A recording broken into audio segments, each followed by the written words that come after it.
Hello friends, स्वागत है आप सभी का हमारे यूट्यूब चैनल ऑनलाइन अध्ययन में। मैं रश्मि आज एक बार फिर से आपके लिए बहुत ही इंपॉर्टेंट वीडियो के साथ में हाजिर हूँ, क्योंकि हमें पता है सीटेट का एग्जाम हमारे नजदीक आ रहा है और सीटेट में ज्यादातर एनसीईआरटी से रिलेटेड क्वेश्चंस पूछे जाते हैं। तो अब मैं शुरू करूंगी आपके साथ में अपना एक सीरीज ईवीएस का, जिसमें हम क्लास 3, 4, 5 तक के ईवीएस के चैप्टर्स को डिटेल में डिस्कस करेंगे। और स्क्रीन को देख करके आपको समझ में आ ही गया होगा कि हम लोग यहाँ पर हर लेसन को देखने वाले हैं। मैं आपके लिए बुक्स लेकर के आई हूँ, मैं नोट्स इसलिए नहीं लेकर के आई हूँ क्योंकि जब हम बुक को देखते हैं तो एग्जाम में हमारा जो कॉन्फिडेंस होता है वो बहुत अच्छा होता है, हमारी पकड़ बहुत अच्छी होती है एग्जाम पर। तो आज हम बात करेंगे चैप्टर 1 से। ये क्लास 4 का जो है चैप्टर 1 है, चलो चलिए स्कूल, एनसीईआरटी की बुक है एवीएस की। अगर आप में से कुछ बच्चों को इंग्लिश में नोट्स चाहिए हो तो प्लीज जरूर बताइएगा, मैं इंग्लिश की बुक को भी लाकर आपके साथ में डिस्कस कर सकती हूँ।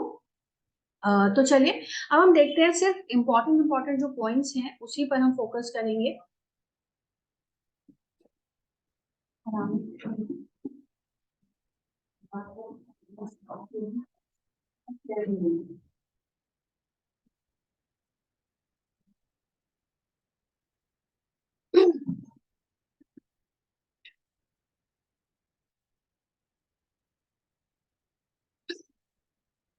तो देखिए हमारे सामने पहला चैप्टर है क्लास 4 के एनसीईआरटी का, चलो चलें स्कूल। यहाँ पर हम सिर्फ इम्पोर्टेंट पॉइंट्स को देखेंगे, आप बिल्कुल भी मत घबराइए, हम पूरा चैप्टर लाइन बाय लाइन नहीं पढ़ेंगे, जो इम्पोर्टेंट पॉइंट्स हैं वही पढ़ेंगे। अब यहाँ पर देखिए, जैसे कि बताया गया है, बांस से बना पुल। ठीक है, बांस के पुल कहाँ पर बनते हैं? असम में बनते हैं। ठीक, जैसा कि आप सभी देख पा रहे हैं कि जो यहाँ पर दिखाया गया है बांस के पुल, ये क्वेश्चन अक्सर पूछा जाता है कि बांस के पुल कहाँ पर बनते हैं? असम में बनते हैं। अब यहाँ पर देखिए इन्होंने क्या बताया, हमारे यहाँ बारिश बहुत होती है। यहाँ पर देखिए एक ये भी क्वेश्चन बनता है कि बारिश, असम में बारिश बहुत होती है, कभी कभी तो चारों तरफ घुटनों तक पानी भर जाता है, फिर भी हम स्कूल जाने से नहीं रुकते। एक हाथ में किताबें उठाते हैं और दूसरे हाथ से बांस को पकड़ते हैं, हम जल्दी जल्दी बांस और रस्सी से बना पुल पार कर जाते हैं। ठीक है, तो ये क्वेश्चन आता है कि बांस के पुल कहाँ पर बनाए जाते हैं। ठीक है, तो यहाँ पर आपका आंसर हो जाएगा बहुत ही सिंपल सा, असम। यहाँ पर आप सभी देख पा रहे हैं। ठीक है, तो असम जो है, असम में लोग कहाँ कैसे जाते हैं? बांस का पुल का इस्तेमाल करते हैं। उसके बाद हम आगे बढ़ते हैं। यहाँ पर एक तरह से कहानियां क्रिएट करी गई हैं ताकि बच्चों को समझने में काफी आसानी हो। अब यहाँ पर देखिए ट्रॉली, ट्रॉली ज्यादातर कहाँ पर यूज होती है? लद्दाख में यूज होती है। स्कूल पहुंचने के लिए हमें रोज नदी पार करनी होती है, खूब चौड़ी और गहरी नदी। नदी के पार जाती हुई मजबूत लोहे की रस्सी होती है। देखिए ये जो ट्रॉली होती है वो किससे बनी होती है? रस्सियों से बनी होती है। ये दोनों तरफ से भारी पत्थरों या पेड़ों से कसकर बंधी रहती है। ट्रॉली यानी लकड़ी का बना एक झूला पुली की मदद से इस रस्सी पर सरकती है। ठीक है, इसमें पुली बना होता है जिससे जो है वो सरकती है, इधर से उधर जाती है।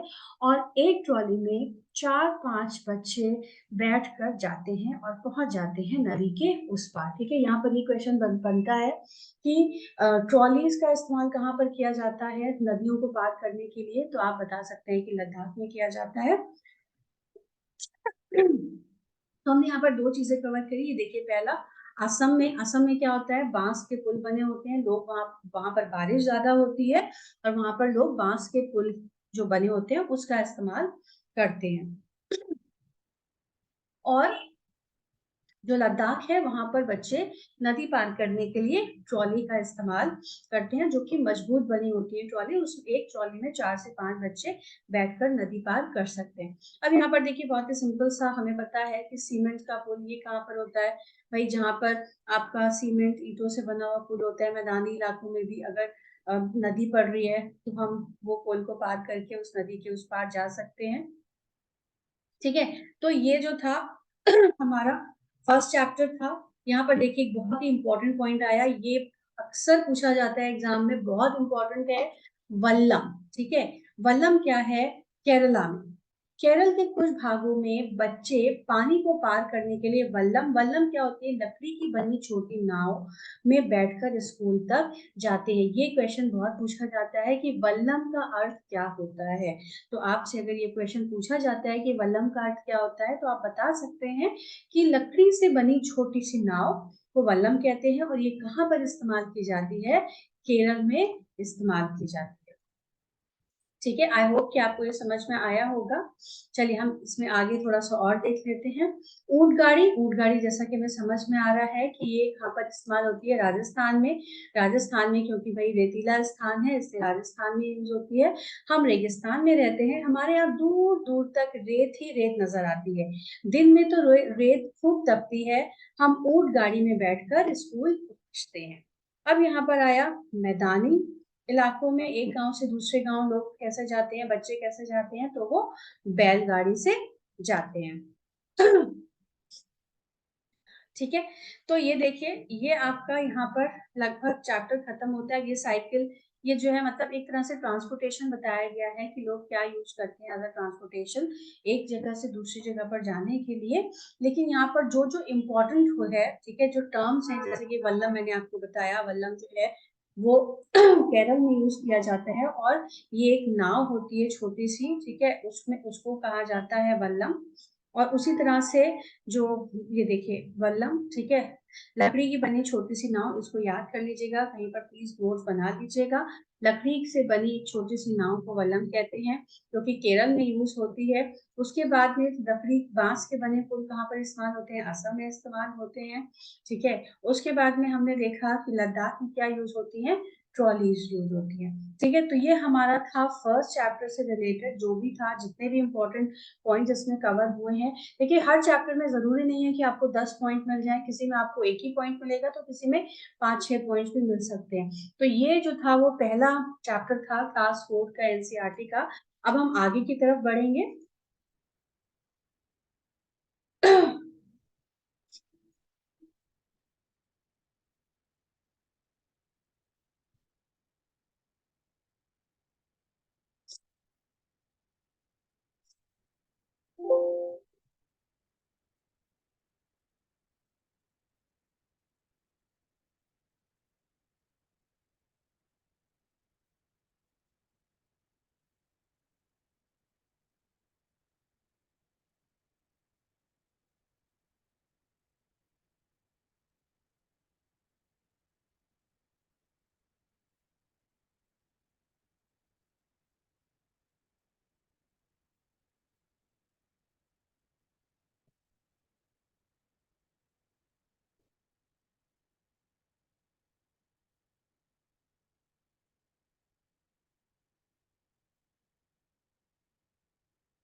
अब ये देखिए, थर्ड हमारा लेसन आ गया।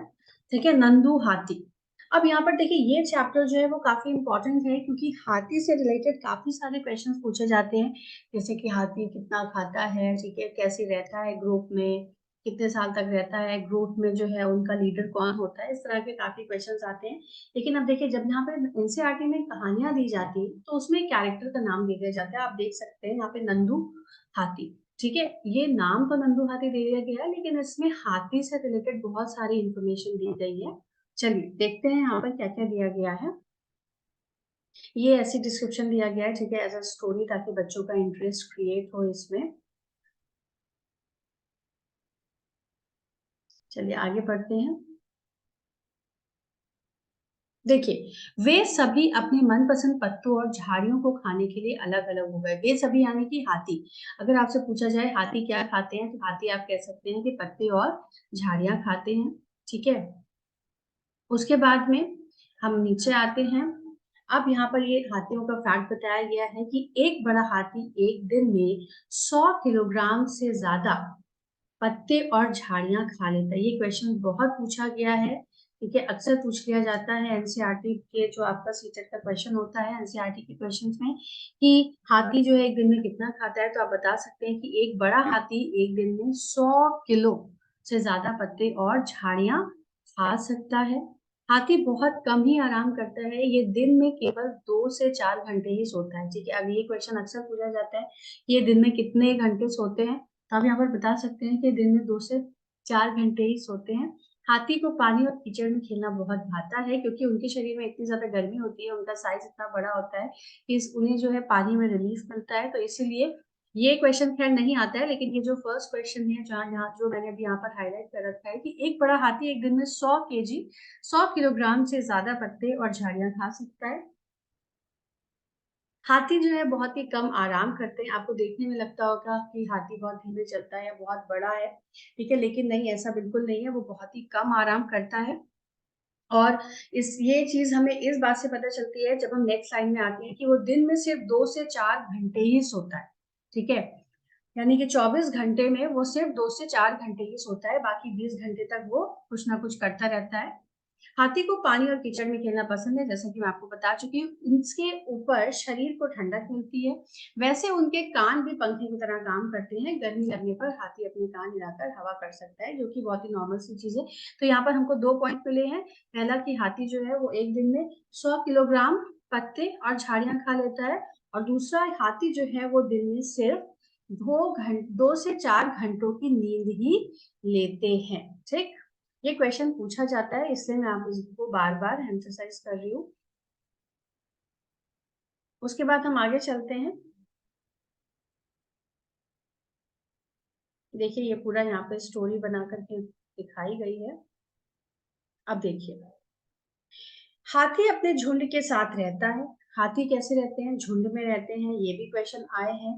हाथियों के झुंड में केवल हथनियां और बच्चे ही रहते हैं। कभी भी इस क्वेश्चन पर आप मार्क मत कीजिएगा कि झुंड में हाथी भी होता है, क्योंकि हाथी के झुंड में सिर्फ हथनियां यानी कि उनकी माताएं और बच्चे रहते हैं। हाथी उनके झुंड में नहीं रहते हैं। झुंड की सबसे बुजुर्ग हथनी ही पूरे झुंड की नेता होती है, ठीक है। और उनको कौन जो है लीड कौन करता है, जो उनके झुंड में सबसे बड़ी होती है, सबसे ज्यादा बुजुर्ग होती है हथनी, वही जो है उनका लीडर होता है उनके ग्रुप का। और एक झुंड में 10 से 12 हथनियां और बच्चे होते हैं, ठीक। ये क्वेश्चंस काफी इंपॉर्टेंट हैं और बहुत बार पूछे जाते हैं, तो प्लीज इनको रख लीजिए। सबसे पहले जो मैंने आपको बताया, हाथी एक दिन में 100 किलोग्राम तक पत्ते और झाड़ियां खाता है।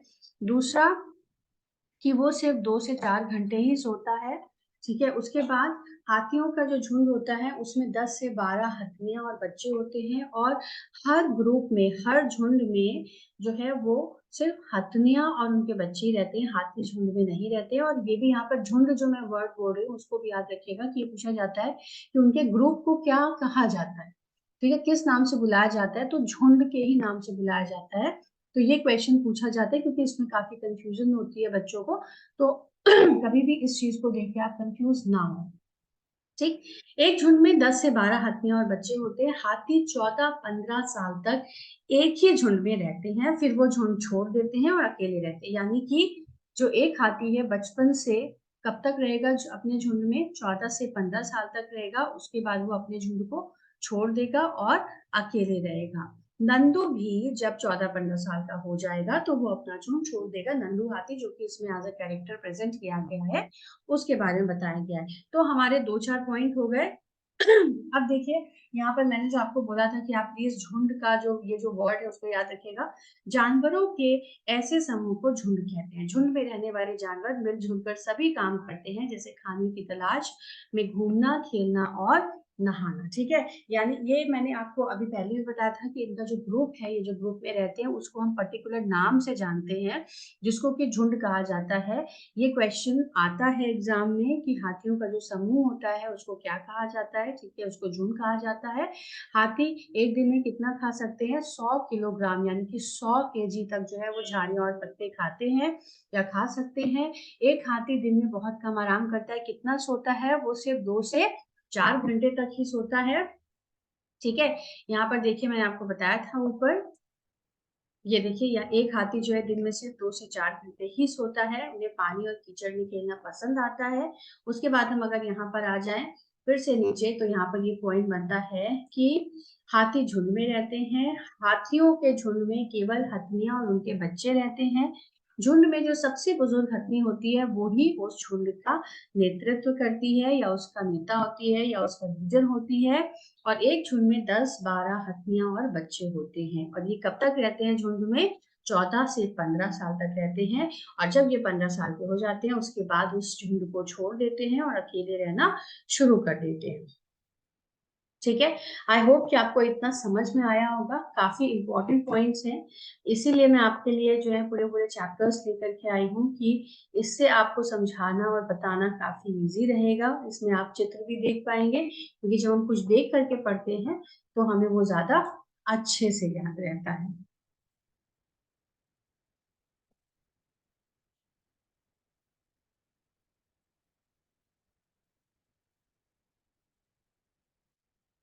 यहाँ पर देखिए एक फैक्ट और दे दिया है, जैसे हालांकि हम ये पढ़ चुके हैं। हाथी परेशानी आने पर एक दूसरे की मदद करते हैं, अपने बच्चों की देखभाल और सुरक्षा के लिए एक दूसरे का साथ देते हैं। यानी कि हाथी जो होते हैं वो बहुत ही लॉयल होते हैं, बहुत ही ट्रस्टवर्दी होती हैं, एक दूसरे का अपना साथ देते हैं, ग्रुप में रहते हैं। ठीक है, चीजों को समझते हैं।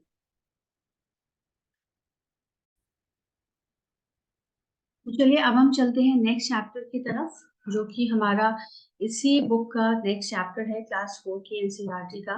ठीक है, ये अमृता का कहानी कुछ ऐसे करके चैप्टर है। ठीक है, और इसमें जो सिर्फ इम्पोर्टेंट पॉइंट था वो मैं आपके सामने लेके आई हूँ। खेजड़ी, खेजड़ी से रिलेटेड क्वेश्चन पूछा जाता है, ये क्या है, ये कहाँ पर पाया जाता है।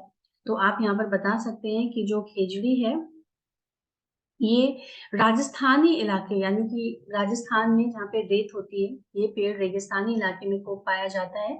इसे ज्यादा पानी की जरूरत नहीं होती है। इस पेड़ की छाल दवा के काम आती है और इसकी लकड़ी को कभी कीड़ा नहीं लगता। इस पेड़ की फलियों की सब्जी भी बनाई जाती है। ठीक है, अब यहाँ पर देखिए ये क्वेश्चन बनता है, इसमें क्वेश्चन देखिए क्या बनता है, मैं आपको बता दूं कि ये जो खेजड़ी है ये कहाँ पर पाया जाता है। ठीक है, तो आप बता सकते हैं कि ये रेगिस्तानी एरिया में पाया जाता है। और रेगिस्तानी एरिया क्या है? राजस्थान है, क्योंकि ये जो चैप्टर है इसमें सिर्फ राजस्थान के बारे में बताया गया है। ठीक है, अमृता की कहानी में कि ये यहाँ पर एक राजस्थान का जिला है और वो पेड़ों को सुरक्षित रखना चाहती है। ठीक है, वो अपनी पेड़ों को काटने नहीं देती है। तो एक बार राजा का हुक्म आता है, मैं आपको शॉर्ट में बता रही हूँ, कि वो कटवा दिया जाए। लेकिन वहां के जो लोग होते हैं वो क्या कर, लेकिन जो वो लोग जो होते हैं वो क्या करते हैं, पेड़ों को पकड़ के खड़े हो जाते हैं, और लोग और जो राजा के जो सिपाही होते हैं वो लोगों को ही मार डालते हैं। ठीक है, तब पता चलता है राजा को कि अरे ऐसा क्या था कि लोगों ने अपनी जान दे दी पेड़ों के लिए। ठीक है, अभी मैं ऊपर यहाँ पे बताऊंगी बिश्नोई, बिश्नोई नाम का बिश्नोई एक शब्द आता है। कहाँ के लोगों को कहा गया है? ये वहीं के लोगों को कहा गया है। वहां पर एक गांव था राजस्थान में ही, ठीक है, जहाँ के लोगों को बिश्नोई कहा गया था। ये क्वेश्चन क्योंकि आता है इसलिए मैं आपको बता रही हूँ।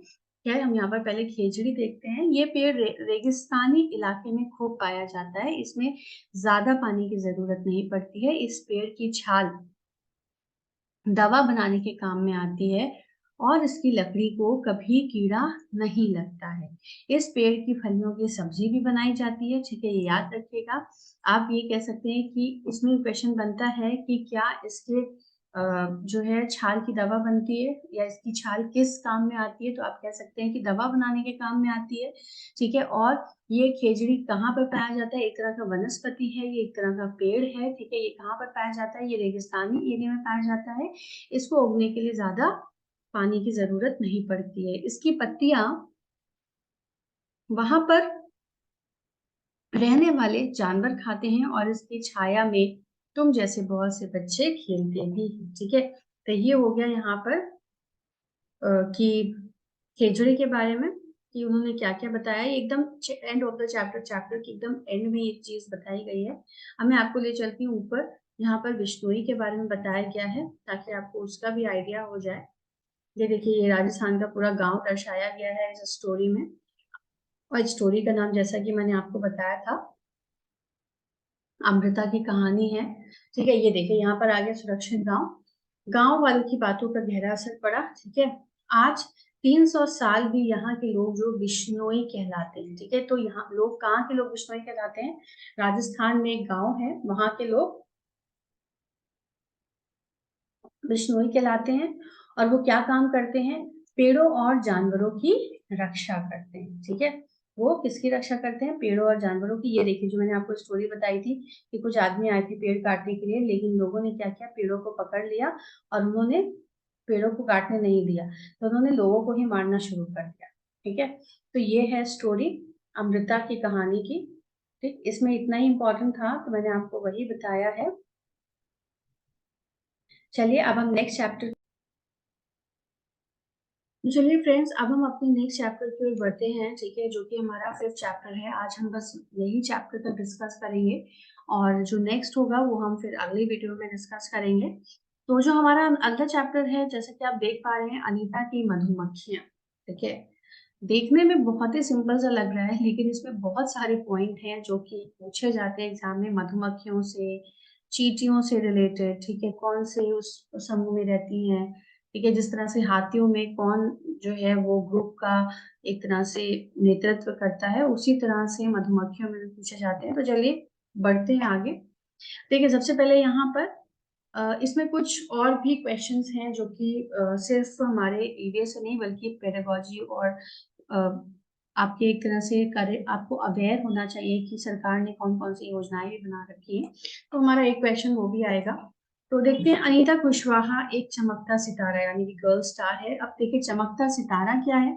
चमकता सितारा उन साधारण लड़कियों की असाधारण कहानियां हैं जिन्होंने स्कूल जाकर अपनी जिंदगी बदली। ठीक है, यानी कि गांव में जिन लड़कियों को ये फैसिलिटीज नहीं मिलती है कि वो स्कूल जाएं, ठीक है, पढ़ना तो चाहती हैं, लेकिन किसी ना किसी परेशानी की, मुश्किलों की वजह से वो स्कूल नहीं जा पाती हैं, तो यहाँ पर उन्हें क्या कहा गया? जब वो बाहर निकलती हैं, तो उन्हें, उन लड़कियों को कहा गया है, उनकी असाधारण कहानियां होती हैं। ठीक है, और उन लड़कियों को कहा गया है चमकता सितारा। चलिए अब हम आगे बढ़ते हैं। अब हम यहाँ पर देखते हैं कि अब ये देखिए, एक पेडागोजी से रिलेटेड क्वेश्चन यहाँ पर बनता है। वाद विवाद से बच्चों को किसी बात के विभिन्न पहलुओं के बारे में सोचने और समझने का मौका मिलेगा। ठीक है, यहाँ पर आपका ये सीधा सीधा क्वेश्चन नहीं आएगा, आपका क्वेश्चन आ जाएगा कि आपको बच्चों को कुछ समझाना है, तो आप कैसे समझाएंगे? आप उनको एक्सप्लेन करेंगी क्लास में, या फिर आप उनको बुक रीडिंग करने के लिए देंगी, या फिर एक बच्चे को खड़ा कर देंगी कि आप बुक रीडिंग करें, या फिर आप उन्हें घर से पढ़ के आने के लिए बोलेंगी। ठीक है, या फिर आप उन्हें क्लास में ही जो है वाद विवाद के थ्रू, ठीक है, वाद विवाद यानी कि डिबेट के थ्रू जो है एक बच्चों को अपनी बातों को समझाने का मौका देंगे। तो हम यहाँ पर इसी को करेक्ट मानेंगे कि वाद विवाद से बच्चों को किसी बात के विभिन्न पहलुओं के बारे में सोचने और समझने का मौका मिलेगा। कक्षा में बच्चों को अपनी राय रखने के लिए प्रोत्साहित करें, ताकि उन्हें भाषा के जरिए, भाषा का भी ज्ञान हो सके। ये मैं अपनी तरफ से बता रही हूँ, इसमें नहीं लिखा है। ताकि उन्हें भाषा का भी ज्ञान हो सके कि उन्हें कौन सी लैंग्वेज यूज करनी है अपने फीलिंग्स को, अपने शब्दों को एक्सप्रेस करने के लिए, अपने शब्दों को बताने के लिए। ठीक है, आगे बढ़ते हैं। क्या है आरटीई अधिनियम 2009? ठीक है, आरटीई अधिनियम 2009 क्या है? ये 6 से 14 साल तक के सभी बच्चों को मुफ्त एवं अनिवार्य शिक्षा का अधिकार देता है। इसको याद कर लीजिए, रट लीजिए, क्वेश्चन पूछा जाता है एग्जाम में।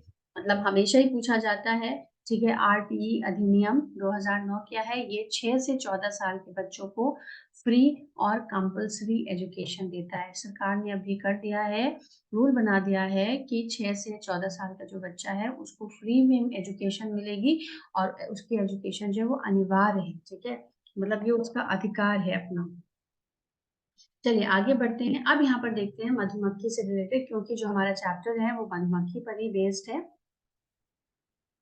हमारे इलाके में बहुत से लीची के पेड़ हैं। लीची के फूल मधुमक्खियों को लुभाते हैं। ठीक है, आपको ये याद रखना चाहिए। ये भी क्वेश्चन पूछा सकता है कि कौन सा फूल जो है वो मधुमक्खियों को अट्रैक्ट करते हैं, उनको लुभाते हैं। तो आप बता सकते हैं कि लीची के फूल मधुमक्खियों को लुभाते हैं, इसीलिए यहाँ लोग मधुमक्खियों का पालन शहद बनाने में करते हैं। अब देखिए, अक्टूबर से दिसंबर तक का समय मधुमक्खियों के अंडे देने का समय होता है। मधुमक्खी पालन शुरू करने का यही सबसे अच्छा समय होता है। कौन सा समय? अक्टूबर से दिसंबर। ये भी क्वेश्चन पूछा जाता है, इसको प्लीज आप लोग नोट डाउन कर लीजिए। अगर आप सोच रहे हैं क्या या स्क्रीनशॉट लेना चाहें, स्क्रीनशॉट ले सकते हैं।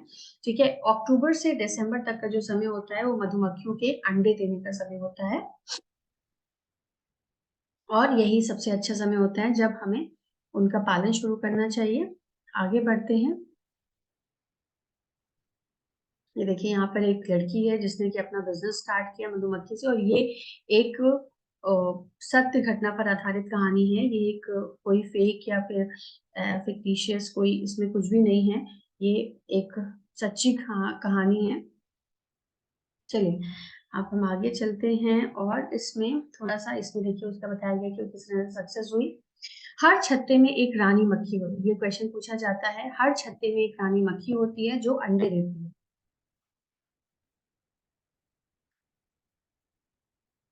छत्ते में कुछ नर मक्खी भी होते हैं। छत्ते में बहुत सारी काम करने वाली मक्खियां होती हैं। ये दिन भर काम करती हैं, शहद के लिए फूलों का रस ढूंढती हैं। अब देखिए इनका काम क्या होता है, इनका काम होता है रस ढूंढना। ठीक है, किसके लिए? शहद के लिए फूलों का रस ढूंढती हैं।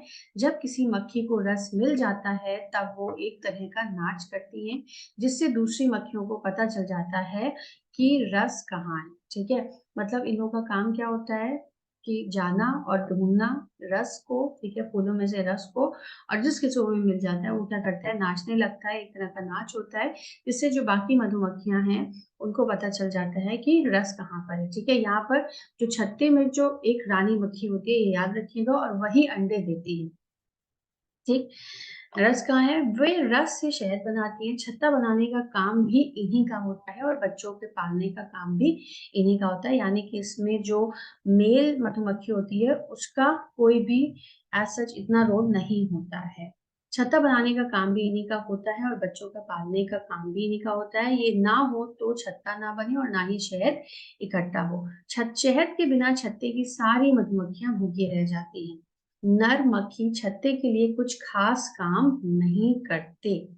ठीक, अब देखिए इसके अलावा मधुमक्खियों की तरह ही चींटियां भी मिलजुल कर रहती। ठीक, यहाँ पर ये भी पूछा जाता है कि कौन सा ऐसा आपको पता है कि जीव या और कौन सा कीड़े मकोड़े इस तरह से पूछे हैं जो समूह में रहते हैं। देखिए यहाँ पर क्वेश्चन दिया गया है ऊपर, मधुमक्खी के अलावा और कौन से कीड़े हैं जो समूह में रहते हैं।